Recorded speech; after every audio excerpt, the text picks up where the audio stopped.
ایران پر حملے کا 5واں دن مشرق وسطی میں آگ اور بارود کی برسات ہے۔ امریکہ کا ایران کے 17 بحری جہاز اور ایک آبدوز تباہ کرنے کا دعویٰ۔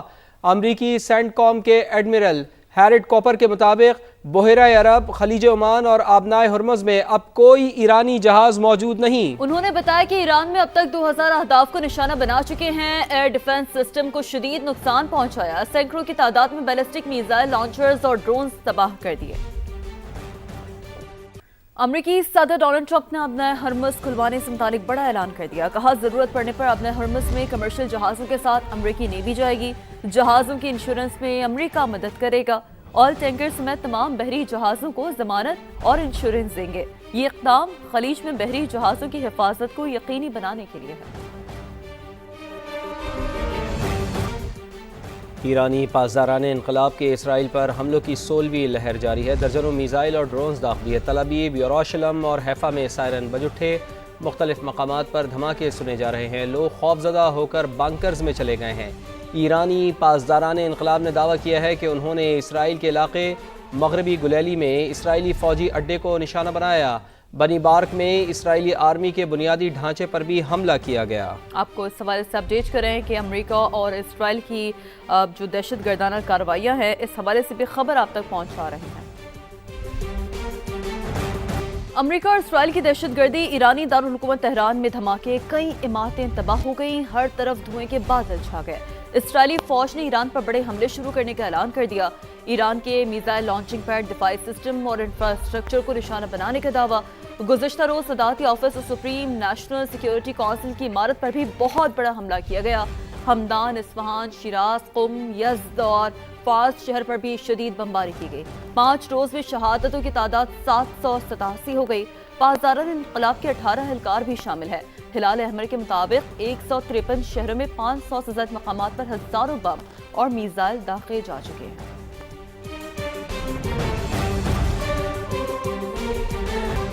مشرق وسطی کی لپیٹ میں ہے۔ ایران کی جانب سے 5ویں روز بھی خلیجی ممالک پر حملے۔ سعودی عرب میں امریکی CIA کے مرکز پر ڈرون حملہ کیا گیا۔ روسی میڈیا کے مطابق CIA مرکز میں آگ بھڑک اٹھی۔ دبئی میں امریکن قونصلیٹ کو ڈرون سے نشانہ بنایا گیا۔ دبئی میڈیا آفس کے مطابق حملے میں کوئی جانی نقصان نہیں ہوا۔ قطری وزارت دفاع کے مطابق العدید ایئر بیس پر بیلسٹک میزائل سے حملہ ہوا۔ حملے کے وقت ایئر بیس پر امریکی فوجی موجود تھے۔ پاسداران انقلاب نے بحرین میں بھی امریکی تنصیبات پر حملے کیے۔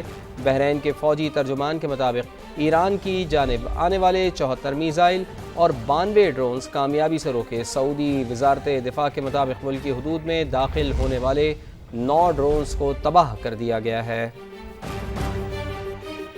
اور ابھی آپ کو بتائیں کہ اہم اطلاعات آ رہی ہیں کہ سعودی ولی عہد شہزادہ محمد بن سلمان کے حوالے سے بھی ہم آپ کو آگاہ کریں گے، لیکن آپ کو ابھی ہم بتا رہے ہیں کہ امریکہ اور اسرائیل کی دہشت گردی جاری ہے۔ ایرانی دارالحکومت تہران میں بھی دھماکے سنے گئے ہیں، کئی طرح کی عمارتیں تباہ کر دی گئی ہیں۔ ایران کے میزائل لانچنگ پیڈز، دفاعی سسٹم اور انفراسٹرکچر کو نشانہ بنایا گیا ہے۔ سعودی ولی عہد شہزادہ محمد بن سلمان کی زیر صدارت کابینہ کا اجلاس، قومی سلامتی کے دفاع، شہریوں اور غیر ملکیوں کے تحفظ کو یقینی بنانے کا عزم دہرایا گیا۔ آپ کو اس حوالے سے بتا رہے ہیں کہ فیصلہ کیا گیا کہ قومی سلامتی کو یقینی بنانے کے لیے اور شہریوں کے تحفظ کے لیے جو اقدامات اٹھانے پڑیں گے اٹھائیں گے۔ آن لائن اجلاس میں خطے کی صورتحال کا جائزہ لیا گیا۔ سعودی کابینہ نے GCC ممالک پر ایرانی حملوں کو سنگین جرم قرار دیا۔ اعلامیے کے مطابق ان حملوں سے علاقائی امن و سلامتی اور خود مختاری کو نقصان پہنچا ہے۔ سعودی کابینہ کے اجلاس میں ایرانی حملوں کے بعد سعودی عرب کی حمایت کرنے والے ممالک کا شکریہ بھی ادا کیا گیا۔ اور اس کے ساتھ ساتھ اہم خبر یہ ہے کہ ایران کو نیا سپریم لیڈر مل گیا ہے۔ عرب میڈیا کے مطابق آیت اللہ خامنائی کے بیٹے مجتبیٰ خامنائی ایران کے سپریم لیڈر منتخب ہو گئے ہیں۔ ایران میں رہبر اعلیٰ کا انتخاب 88 رکنی مجلس خبرگان کرتی ہے۔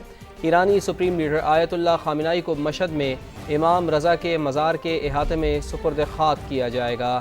علی خامنائی کی تدفین کا تہران میں تعزیتی اجتماع امام خمینی ہال تہران میں ہوگا۔